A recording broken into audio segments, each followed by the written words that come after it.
पांडुरंग अर्थात तब्बल 28 युग कटीवरती हात ठेवून विटेवरती उभं असलेलं सावळं परब्रह्म. या सावळ्या पांडुरंगाचा एक भोळा भाबडा भक्त होता. एके दिवशी या भक्ताच्या मनामध्ये विचार आला, हा पांडुरंग युगानुयुग एवढ्याशा विटेवरती उभा आहे, ह्याचे पाय किती बरं दुखत असतील. जर एक दिवस आपण याच्या जागी उभं राहिलो आणि पांडुरंगाला थोडीशी विश्रांती दिली तर पांडुरंगाची किती बरं छान सेवा आपल्याकडनं घडेल.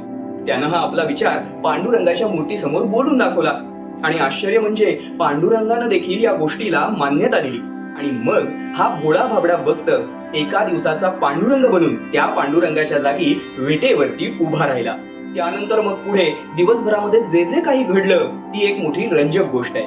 तुम्हाला ही गोष्ट ऐकायची आहे तर मग या आषाढी एकादशीला आमच्या YouTube चॅनलवरती पांडुरंग ही गोष्ट नक्की ऐका.